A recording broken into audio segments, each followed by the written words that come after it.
السلام علیکم دوستانو. د 2022م کال اسیا کپ نیټه اعلان شوه او پکې لوبېدونکي لوبډلې راپورونه وایي چې راتلونکي اسیا کپ د شپږو لوبډلو په ګډون د راتلونکي 2022م کال سپتمبر میاشت کې د سریلانکا په کوربتوب ترسره شي.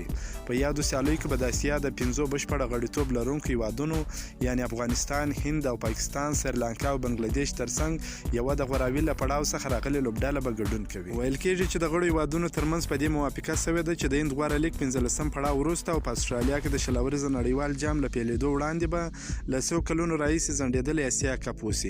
اسیا جام د وروستي ځل لپاره د 50 اوریزو لوبو په بڼه په 2013 کال کې وشو چې په پایلوبه کې هند بنگلادیش ته ماتې ورکړه او بیا له هغې راوروسته د بېلابېلو دلایلو له امله دا سیالۍ ترسره شوې نه دي.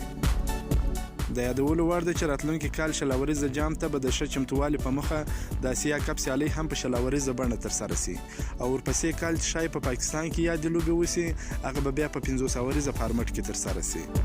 حسن علي وایي نور مې مه ناهیلی کوئ له ما ډېره تمه ولرئ. حسن علي هغه لوبغاړی دی چې د استرالیا خلاف په لوبه کې د میتو ویډ کیچ ډراپ کړی و وروسته په ټولنیزو رسنیو کې سخت ورټل شو. خو نوموړی وایي په دې پوهېږم چې تاسو به مایوسه یاست خو زه له تاسو ډېر مایوسه شوم. نوموړی وایي نور مې مه ناهیلی کوئ او له ما ډېره تمه ولرئ.